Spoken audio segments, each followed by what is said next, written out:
Assalamualaikum warahmatullahi wabarakatuh. Sebelum saya mengawali presentasi, saya akan menjelaskan tentang visi dan misi Fakultas Ekonomi dan Bisnis Program Studi Akuntansi Universitas Teguh Semarang. Visi Fakultas Ekonomi dan Bisnis Program Studi Akuntansi Universitas Semarang yaitu menjadi fakultas terpercaya dan terpilih di bidang ekonomi dan bisnis yang memiliki keunggulan kompetitif berkelanjutan berbasis keuangan perbankan, berjiwa kewirausahaan, menguasai teknologi informasi dan komunikasi, serta berdaya saing nasional. Kemudian misi Fakultas Ekonomi dan Bisnis Program Studi Akuntansi Universitas Semarang. Yang pertama, mengembangkan organisasi fakultas yang transparan dan akuntabel berbasis teknologi informasi dan komunikasi untuk mendukung Good University Governance. Yang kedua, menyelenggarakan pendidikan yang berbasis keuangan, perbankan, berorientasi pada perkembangan dunia usaha dan industri untuk mendukung lulusan yang mempunyai daya saing global, berjiwa kewirausahaan, dan menguasai teknologi informasi dan komunikasi. Yang ketiga, menciptakan suasana akademik yang ramah dan bersahabat guna menghasilkan lulusan yang berbudi pekerti luhur, mau dan mampu bekerja sama, berwirausaha, rajin dan ulet, inovatif dan mampu bersaing secara lokal, regional, dan nasional. Selanjutnya, melaksanakan dan meningkatkan penelitian bidang ekonomi, sumber daya manusia, pemasaran, keuangan, dan perbankan yang inovatif dan bernilai ekonomis yang berkelanjutan. Yang kelima, melaksanakan dan meningkatkan pengabdian pada masyarakat sesuai dengan perkembangan ilmu, pengetahuan, dan kebutuhan masyarakat. Yang keenam, menyelenggarakan pelatihan dan konsultasi sesuai dengan kompetensi fakultas dan kebutuhan masyarakat. Yang ketujuh, membangun kompetensi profesional pada dosen dan menyelenggarakan uji kompetensi secara kontinu untuk memperoleh sertifikasi dari lembaga-lembaga sertifikasi. Yang kedelapan, menjalin kerjasama secara berkelanjutan dengan lembaga pendidikan, lembaga penelitian, pemerintah, dunia usaha, dan industri, serta institusi lain, serta masyarakat di tingkat lokal, regional, dan nasional. Yang kesembilan, menjalin hubungan dengan lembaga pendidikan luar negeri untuk ilmu-ilmu ekonomi dan bisnis, manajemen, akuntansi, dan perbankan. Selanjutnya, saya akan memperkenalkan diri saya. Perkenalkan, nama saya Febi Anissa Dewi dengan NIM 205523017, mempresentasikan tentang pengaruh situasi yang mengakibatkan penyimpangan dari laporan standar. Tujuan presentasi ini untuk memenuhi tugas mata kuliah pengauditan 2 dan untuk memberikan informasi mengenai salah satu materi dari mata kuliah pengauditan 2, yaitu pengaruh situasi yang mengakibatkan penyimpangan dari laporan standar. Pembahasan pertama yaitu pembahasan ruang lingkup audit. Proses audit akan menghasilkan sebuah laporan audit yang merupakan media yang dipakai oleh auditor untuk berkomunikasi dengan masyarakat lingkungannya. Dalam laporan audit tersebut, auditor menyatakan pendapatnya mengenai kewajaran laporan keuangan yang diaudit. Pendapat dari auditor tersebut biasanya disajikan dalam laporan audit baku yang terdiri dari 3 paragraf, yaitu paragraf pengantar, paragraf lingkup, dan paragraf pendapat. The American Accounting Association Commit on Base Auditing Concept mendefinisikan auditing sebagai proses sistematik untuk memperoleh dan mengevaluasi secara objektif bukti mengenai aserasi terkait peristiwa dan tindakan ekonomik untuk memberikan derajat keyakinan antara aserasi tersebut dengan kriteria yang ditetapkan, serta mengkomunikasikan hasilnya kepada pemakai yang berkepentingan. Audit dilaksanakan untuk meningkatkan kredibilitas atau derajat keyakinan atas laporan keuangan yang telah disusun oleh manajemen dengan tujuan agar tidak terjadi kesalahan dalam pengambilan keputusan para stakeholder. Untuk dapat memberikan keyakinan yang memadai terhadap kewajaran atas laporan keuangan, auditor akan menentukan materialitas dan ruang lingkup audit. Materialitas berkaitan dengan ambang batas toleransi salah saji yang diperkenankan dalam laporan keuangan. Jika salah saji dalam laporan keuangan melebihi tingkat materialitas, maka dapat dikatakan terdapat salah saji yang dapat mempengaruhi kesalahan pengambilan keputusan para stakeholder. Dalam materialitas tersebut, maka auditor akan menentukan sejumlah mana ruang lingkup audit yang akan diperiksa. Ruang lingkup audit adalah batasan yang dipatuhi auditor dalam pelaksanaan audit. Tujuan dari ruang lingkup audit yaitu untuk menetapkan luasnya pemeriksaan yang menjadi tanggung jawab auditor serta memfokuskan pada bagian yang dianggap penting dalam pelaksanaan audit. Ruang lingkup dalam pelaksanaan audit adalah terbatas pada laporan keuangan dari organisasi atau badan yang telah diperiksa. Selain materialitas, ruang lingkup juga dapat ditentukan dari hasil audit tahun lalu. Ruang lingkup audit dapat membantu auditor untuk menentukan bukti audit yang harus diperoleh dan dikumpulkan untuk mendukung kesimpulan dari pelaksanaan audit. Bukti audit yang diperlukan oleh auditor adalah cukup dan tepat, tercantum pada SA 500 ketentuan 6 IAPI 2015. Yang dimaksud cukup adalah berkaitan dengan kuantitas bukti audit yang harus diperoleh untuk mendukung laporan keuangan. Kecukupan atas bukti audit ini bergantung kepada kualitas dari bukti audit yang dikumpulkan. Kualitas bukti audit ini lah yang dinamakan tepat. Ketepatan bukti audit adalah yang dapat diandalkan dan relevan terhadap tujuan audit. Biasanya, bukti audit yang handal diperoleh dari pihak ketiga yang tidak memiliki kepentingan sepihak dengan perusahaan, sehingga dinilai independen dan dapat dipercaya daripada bukti audit yang diperoleh dari pihak internal perusahaan atau manajemen. Dalam praktiknya, auditor akan menemui beberapa kesulitan dalam memperoleh bukti audit. Salah satunya bisa diakibatkan oleh pembatasan ruang lingkup audit. Pembatasan ini bisa terjadi dari dua faktor, yaitu 1. Pembatasan yang disebabkan oleh klien. Pembatasan ini dilakukan oleh klien karena klien ingin menutupi sesuatu yang akan diperiksa oleh auditor, sehingga auditor tidak mendapatkan izin dari klien untuk memeriksa atau memperoleh bukti audit. Contohnya, auditor tidak diperkenankan untuk melakukan konfirmasi utang piutang kepada pihak eksternal dan tidak diperbolehkan untuk mengecek aset tertentu yang dimiliki oleh klien. Kemudian yang kedua, pembatasan yang disebabkan oleh keadaan di luar kekuasaan auditor atau klien. Pembatasan ruang lingkup audit ini disebabkan oleh faktor eksternal yang di luar kendali manajemen klien. Misalnya, auditor tidak dapat melakukan pemeriksaan fisik karena lokasi sulit dijangkau akibat adanya bencana seperti longsor, banjir. Selain itu, adanya piutang ke pihak lain yang sudah tidak beroperasi dan bangkrut sehingga tidak dapat mengirimkannya konfirmasi. Sedangkan kondisi-kondisi yang menyebabkan penyimpangan dari pendapat wajar tanpa pengecualian antara lain 1. Dibatasinya ruang lingkup audit.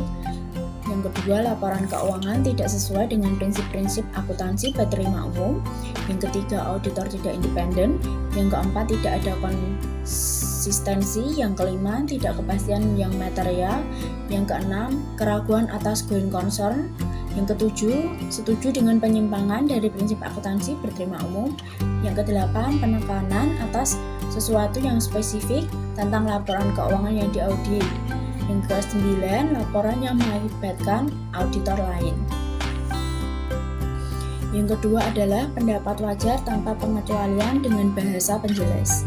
Pendapat ini diberikan apabila audit telah dilaksanakan atau diselesaikan oleh auditor sesuai dengan standar auditing.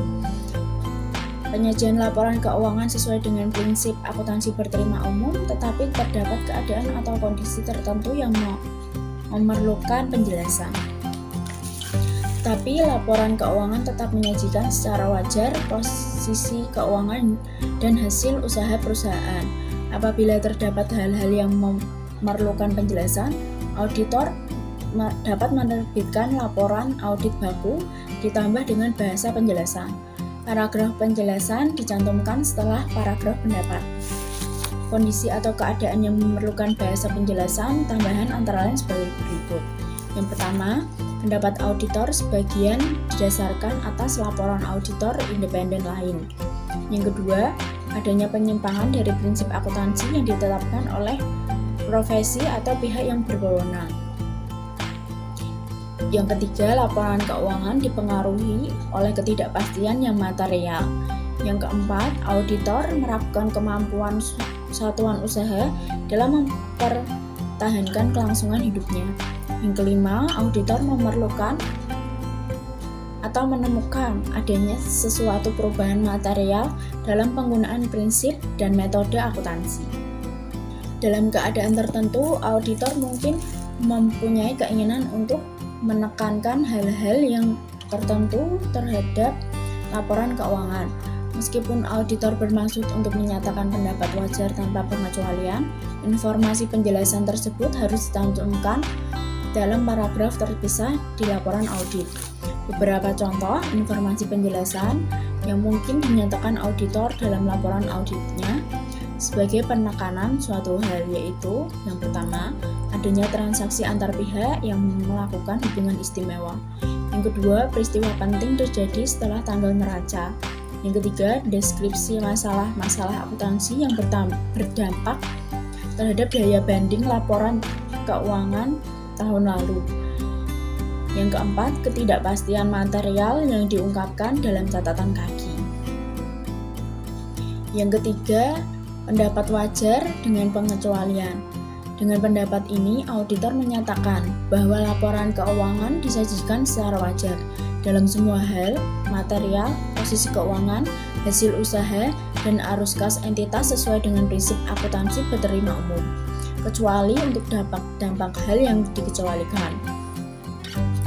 Pendapat ini diberikan apabila A. Tidak ada bukti yang kompeten yang cukup atau adanya pembatasan ruang lingkup audit yang material tetapi tidak mempengaruhi laporan keuangan secara keseluruhan yang mengakibatkan auditor berkesimpulan bahwa auditor tidak dapat menyatakan pendapat wajar tanpa pengecualian. Yang B. Auditor yakin bahwa laporan keuangan berisi penyimpangan dari prinsip akuntansi berterima umum dan berdampak material tetapi mempengaruhi laporan keuangan secara keseluruhan. Penyimpangan tersebut dapat berupa pengungkapan yang tidak memadai maupun perubahan dalam prinsip akuntansi. Yang keempat, pendapat tidak wajar. Pendapat ini menyatakan bahwa laporan keuangan tidak menyajikan secara wajar posisi keuangan, hasil usaha, dan arus kas sesuai dengan prinsip akuntansi berterima umum. Auditor harus menjelaskan alasan yang mendukung pendapat tidak wajar dan dampak utama dari hal yang menyebabkan pemberian pendapat tidak wajar. Auditor memberikan pendapat tidak wajar jika lingkup auditnya tidak dibatasi, sehingga auditor tidak mengumpulkan bukti kompeten yang cukup untuk mendukung pendapatnya. Jika pendapat ini diberikan, berarti informasi yang disajikan klien dalam laporan keuangan tidak dapat dipercaya, sehingga tidak dapat dipakai untuk pengambilan keputusan pemakai informasi keuangan. Yang kelima, tidak memberikan pendapat. Salah satu faktor menyebabkan auditor tidak memberikan pendapat adalah adanya pembatasan terhadap ruang lingkup audit, baik oleh klien maupun karena kondisi tertentu, sehingga auditor tidak memperoleh bukti yang cukup tentang kewajaran laporan auditnya dan adanya hubungan istimewa auditor dengan kliennya.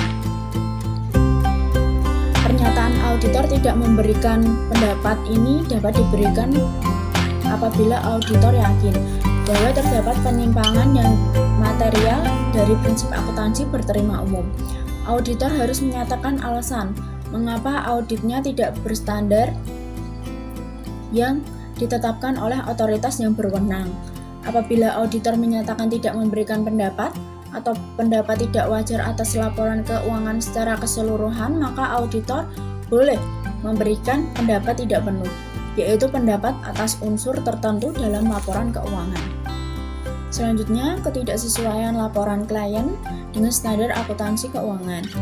Seksi ini juga menjelaskan keadaan-keadaan yang dapat diharuskan auditor untuk menyimpang dari laporan audit berbentuk baku dan memberikan panduan penyesuaian Penyusunan laporan auditor dalam keadaan-keadaan yang bersangkutan. Seksi ini disusun menurut tipe pendapat yang dapat dinyatakan auditor dalam setiap keadaan yang dijelaskan.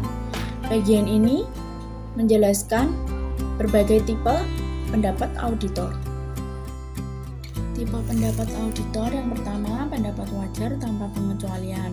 Seperti yang saya sampaikan tadi, pendapat wajar tanpa pengecualian menyatakan bahwa laporan keuangan menyajikan secara wajar dalam semua hal yang material, posisi keuangan, hasil usaha, dan arus kas entitas tertentu sesuai dengan prinsip akuntansi yang berlaku umum di Indonesia. Ini adalah pendapat yang dinyatakan dalam laporan auditor berbentuk baku seperti yang diuraikan dalam paragraf 8. Yang kedua, bahasa penjelasan ditambahkan dalam laporan auditor berbentuk baku. Keadaan tertentu memungkinkan auditor menambah suatu paragraf penjelas atau bahasa penjelasan yang lain dalam laporan auditnya. Kemudian yang ketiga, pendapat wajar dengan pengecualian.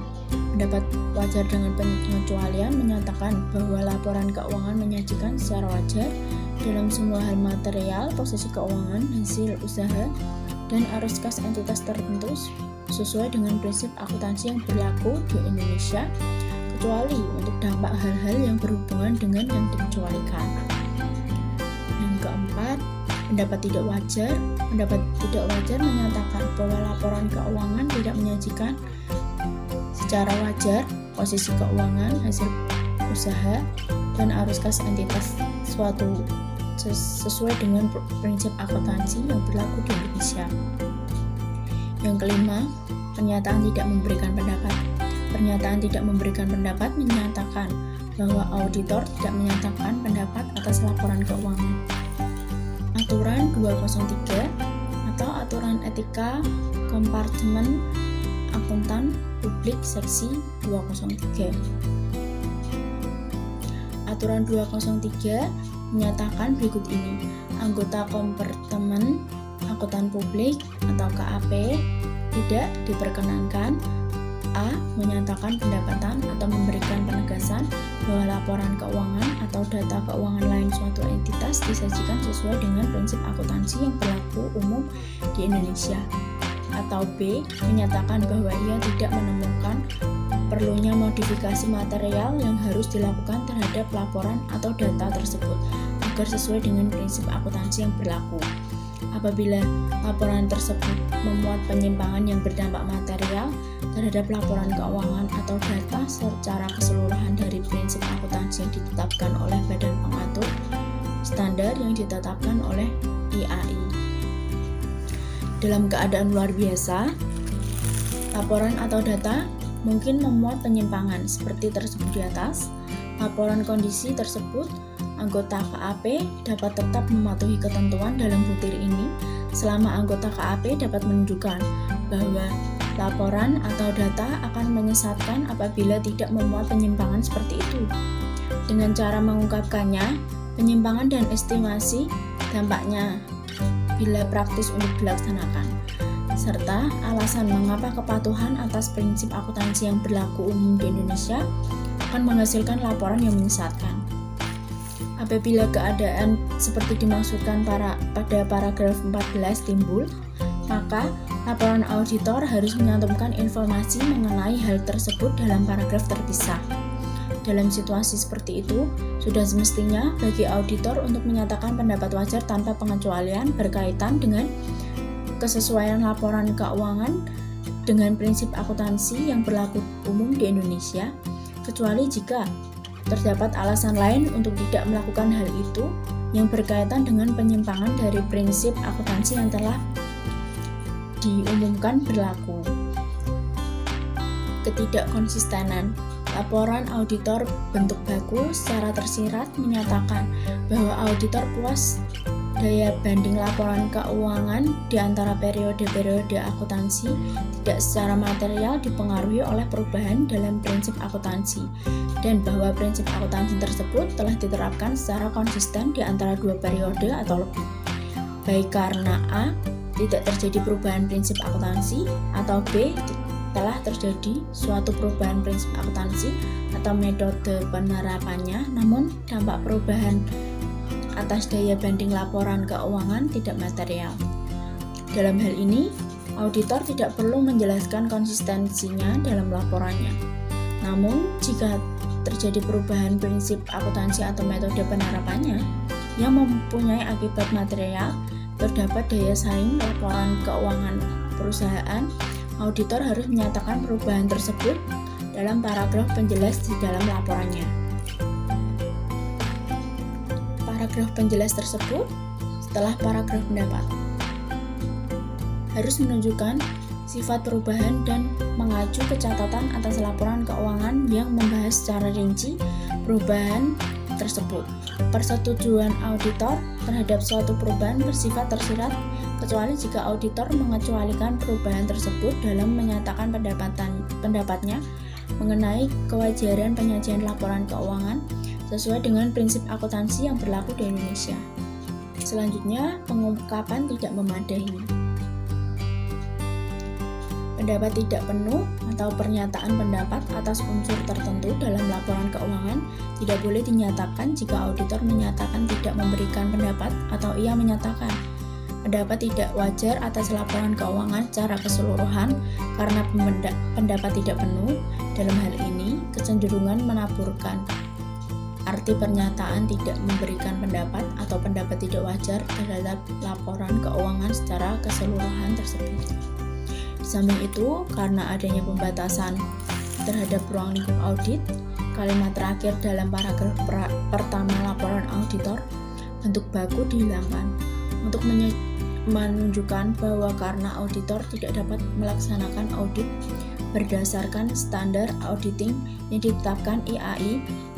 Di samping itu, karena adanya pembatasan terhadap ruang lingkup audit, kalimat terakhir dalam paragraf pertama laporan auditor, bentuk baku dihilangkan untuk menunjukkan bahwa karena auditor tidak dapat melaksanakan audit berdasarkan standar auditing yang ditetapkan IAI, maka auditor tidak bertanggung jawab terhadap pernyataan pendapat atas laporan keuangan dan laporan auditor atas laporan keuangan komparatif. Standar pelaporan keempat menghasilkan laporan auditor berisi baik pernyataan pendapat atas laporan keuangan secara keseluruhan atau suatu pernyataan tidak memberikan pendapat. Kata-kata laporan keuangan secara keseluruhan yang tercantum dalam laporan standar pelaporan keempat berlaku tidak hanya terdapat laporan keuangan periode sekarang, namun juga terhadap laporan keuangan satu atau beberapa periode yang lalu yang disajikan dalam bentuk komparatif dengan laporan keuangan periode sekarang. Oleh karena itu, auditor tahun berjalan harus memutakhirkan laporan atas laporan keuangan secara individual untuk satu atau beberapa periode yang lalu yang disajikan dalam bentuk komparatif dengan laporan keuangan periode sekarang. Biasanya laporan auditor atas laporan keuangan komparatif harus diberi tanggal dengan tanggal penyelesaian pekerjaan lapangan audit yang dilakukan paling akhir. Selama audit terhadap laporan keuangan periode sekarang berlangsung, auditor harus waspada mengenai hal atau peristiwa yang berdampak material terhadap laporan keuangan periode sebelumnya yang disajikan, atau terhadap cukup atau tidaknya pengungkapan yang berkaitan dengan laporan keuangan tersebut. Auditor berkelanjutan adalah auditor yang mengaudit laporan keuangan periode berjalan dan satu atau beberapa periode segera sebelum periode berjalan. Jika kantor akuntan publik melakukan merger dengan kantor akuntan publik lainnya, dan kantor akuntan publik yang baru menjadi auditor klien terdahulu salah satu kantor akuntan yang melakukan merger, kantor akuntan yang baru dapat menerima tanggung jawab dan menyatakan suatu pendapat atas laporan keuangan untuk periode atau periode-periode yang lalu, demikian juga laporan periode sekarang. Dalam keadaan ini, kantor akuntan yang baru harus mengikuti panduan dalam paragraf 65 sampai dengan 69 dan dapat menunjukkan dalam laporannya atau tanda tangan bahwa merger telah terjadi dan melakukan nama baru kantor akuntan yang telah merger tersebut. Jika kantor akuntan baru memutuskan untuk tidak menerima tanggung jawab atas laporan keuangan periode sebelumnya, panduan dalam 70 sampai dengan 74 harus diikuti. Laporan yang dimutakhirkan atas laporan keuangan periode sebelumnya harus dibedakan dalam laporan periode yang lalu yang diterbitkan kembali. Pemberian tanggal atas laporan auditor karena adanya penerbitan laporan yang dimutakhirkan. Auditor yang berkelanjutan perikatan mempertimbangkan informasi yang diketahuinya dalam auditnya atas laporan keuangan periode berjalan. Dan karena laporan yang dimutakhirkan diterbitkan dalam hubungannya dengan auditor atas laporan keuangan periode berjalan. Auditor berkelanjutan tidak perlu melaporkan laporan keuangan periode sebelumnya. Jika hanya disajikan ringkasan informasi komparatif periode atau periode-periode yang sebelumnya, dalam beberapa keadaan, klien dapat meminta auditor untuk menyatakan pendapat atas laporan keuangan periode atau periode-periode berikutnya dan periode berjalan. Dalam keadaan ini, auditor harus merimbangkan apakah informasi yang dicantumkan dalam periode dan periode sebelumnya berisi rincian cukup, pernyataan wajar, sesuai dengan prinsip akuntansi yang berlaku umum. Umumnya, keadaan ini akan memerlukan kolom tambahan atau rincian terpisah, atau auditor perlu memodifikasi laporannya. Bahasa penjelasan dengan pendapat wajar tanpa pengecualian. Apabila situasi tentang kemampuan perusahaan untuk melanjutkan usahanya diungkapkan secara memadai dalam catatan atas laporan keuangan, maka auditor harus 1. Menyatakan pendapat tanpa pengecualian, dan 2. Menambah paragraf penjelasan sesuai paragraf pendapat yang mengacu pada catatan itu. Penekanan pada suatu hal. Pada beberapa situasi, auditor mungkin ingin menekankan dalam laporan audit hal-hal yang perlu dipertanggungjawabkan dengan tepat dan diungkapkan secara memadai sambil tetap menyatakan pendapat wajar tanpa pengecualian. Penekanan pada hal semacam ini akan menghasilkan penambahan paragraf penjelasan dalam laporan standar. Dalam laporan ini, auditor harus 1. Menggunakan kata-kata standar dalam paragraf pendahuluan, ruang lingkup, dan pendapat. Yang kedua, menguraikan hal-hal yang ditekankan dalam paragraf penjelasan. Dan 3. Tidak memuat referensi ke materi penjelasan dalam paragraf pendapat. Referensi pada paragraf pendapat ke hal-hal yang ditekankan dilarang oleh AU 508 paragraf 19 karena frasa dengan penjelasan tersebut di atas dapat disalahartikan sebagai pengecualian dari pendapat auditor. Pos-pos yang memperoleh penekanan dalam suatu kasus tersebut mencakup transaksi hubungan istimewa, perubahan estimasi akuntansi, dan perubahan kondisi operasi. Pendapat yang sebagian didasarkan atas laporan dari auditor lain. Apabila klien mempunyai satu atau lebih anak perusahaan, divisi atau cabang, maka klien itu mungkin perlu menugaskan lebih dari satu kantor akuntan untuk berpartisipasi dalam audit. Sebagai contoh, asumsikan bahwa klien yang operasi utamanya berlokasi di Minwise mempunyai anak perusahaan di luar negeri yang diaudit oleh kantor akuntan asing.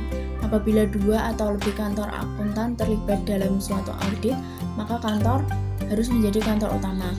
Keputusan ini didasarkan pada faktor-faktor seperti jumlah relatif dan signifikan pekerja yang dilakukan secara luas pengetahuan perusahaan atas keseluruhan laporan.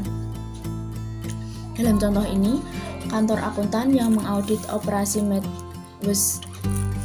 Minwise akan menjadi auditor utama. Auditor utama kemudian harus memutuskan apakah bersedia atau tidak memikul tanggung jawab atas pekerjaan auditor lain sejauh hal itu berkaitan dengan laporan klien secara keseluruhan. Jika auditor utama menerima tanggung jawab ini, maka tidak ada referensi yang harus dibuat dalam laporan audit atas pemeriksaan auditor lain. Akan tetapi, jika auditor utama tidak bersedia memikul tanggung jawab ini, maka standar pelaporan keempat mengharuskan referensi dilakukan ke auditor lain dalam laporan auditor. Tindakan tersebut diperlukan untuk menunjukkan pembagian tanggung jawab di antara kedua auditor, baik atas pekerjaan audit maupun pernyataan pendapat atas laporan keuangan. Keputusan untuk tidak membuat referensi. Jika auditor utama dapat memperoleh kepuasan mengenai 1. Independensi dan reputasi profesional dari auditor lain, serta 2. Ruang lingkup dan mutu pemeriksaan auditor lain, maka referensi ke auditor lain biasanya tidak dilakukan. Auditor utama akan dapat mengambil keputusan ini bila auditor lain adalah kantor asosiasi atau koresponden yang pekerjaannya telah diketahui dengan baik oleh auditor utama. Pekerjaan tersebut dilaksanakan di bawah bimbingan dan kendali auditor utama. Auditor utama mereview program audit dan kertas kerja audit laporan lain. Audit utama juga memutuskan untuk tidak membuat referensi ke auditor lain. Jika bagian laporan keuangan yang telah diaudit oleh auditor lain tidak material terhadap laporan keuangan secara keseluruhan, suatu laporan audit standar akan dikeluarkan jika auditor utama atau auditor lain dalam kasus tersebut adalah tidak tepat, karena auditor utama memutuskan untuk tidak membuat referensi ke auditor lain, menyebutkan memikul tanggung jawab penuh atas audit dan pendapat yang diberikan. Keputusan untuk membuat referensi auditor utama memutuskan untuk tidak membuat referensi ke auditor lain bila suatu atau lebih dari faktor-faktor di atas tidak ada. Auditor utama juga dapat memutuskan jika referensi apabila bagian dari laporan keuangan yang diperiksa oleh auditor lain bersifat material terhadap laporan keuangan secara keseluruhan. Auditor utama diharuskan menurut keputusan ini mengajukan pernyataan mengenai reputasi profesional auditor lain dan memperoleh representasi dari auditor lain bahwa ia independen terhadap klien. Dalam kasus ini, di mana praktik utama kantor akuntan lain berada di kantor luar negeri, juga harus berkomunikasi dengan auditor lain untuk memastikan pemahaman auditor itu dengan GAAP atau GAAP di Amerika Serikat. Bahasa penjelasan dengan pendapat wajar tanpa pengecualian. Apabila auditor memutuskan untuk membuat referensi ke auditor lain, laporan itu harus menunjukkan secara jelas pembagian tanggung jawab yang ada di antara para auditor. Ini dicapai dengan perubahan-perubahan berikut dalam laporan. Dalam paragraf pendahuluan, besarnya bagian laporan yang diaudit oleh auditor lain harus ditunjukkan. Yang kedua, dalam paragraf ruang lingkup, laporan auditor lain harus dimasukkan dalam sumber dasar yang memadai bagi auditor untuk memberikan pendapat. Kemudian yang ketiga, dalam paragraf pendapat, referensi harus dibuat pada laporan auditor lain. Perubahan ini tidak menghasilkan laporan 4 paragraf atau pendapat wajar dengan pengecualian. Kemudian yang terakhir, referensi ke auditor lain dapat dalam paragraf pendapat hanya menunjukkan tanggung jawab yang terpisah di antara para auditor. Ikhtisar pengaruh situasi terhadap laporan auditor. Suatu ikhtisar pengaruh situasi yang dibahas di atas yang akan mengakibatkan penyimpangan dari laporan standar auditor diberikan untuk masing-masing situasi. Jenis penyimpangan ditunjukkan bersama dengan lokasi setiap informasi penjelasan dan uraian dari setiap pengaruh utama lainnya dalam laporan itu. Pertimbangan pelaporan lain. Bagian ini akan membahas tanggung jawab pelaporan berkaitan dengan 4 situasi tambahan. Situasi tambahan itu yang pertama, pelaporan bila akuntansi publik tidak independen. Yang kedua, situasi yang berkenaan dengan laporan keuangan komparatif. Yang ketiga, informasi yang menyertai laporan keuangan yang telah diaudit dan yang keempat, laporan keuangan yang disiapkan untuk penggunaan di negara lain. Pelaporan bila akuntan publik tidak independen. Seorang akuntan publik atau CPA dapat mengaudit laporan keuangan bila ia tidak independen dengan klien. Sebagai contoh, akuntan publik itu mungkin seorang direktur atau pejabat klien, atau ia dapat mempunyai kepentingan keuangan langsung dengan klien sebagai kreditor atau pemegang saham. Laporan itu tidak boleh menyatakan mengapa akuntan publik tidak independen. Selain itu, laporan itu juga tidak memajukan suatu judul, dan setiap prosedur audit yang dilaksanakan tidak boleh diuraikan. Pengungkapan ini mungkin membingungkan pembaca mengenai pentingnya independensi yang terganggu. Seorang akuntan publik yang menyadari adanya penyimpangan yang material dari GAAS juga harus: 1. Meminta revisi atas laporan keuangan, yang kedua menguraikan penyimpangan dalam pengungkapan, yang ketiga menolak dikaitkan dengan laporan keuangan. Sebagai penutup, saya ingin mengutip pernyataan dari Walt Disney. Ia mengatakan, semua impian pasti bisa Anda wujudkan jika Anda memiliki keberanian untuk mengejar mereka.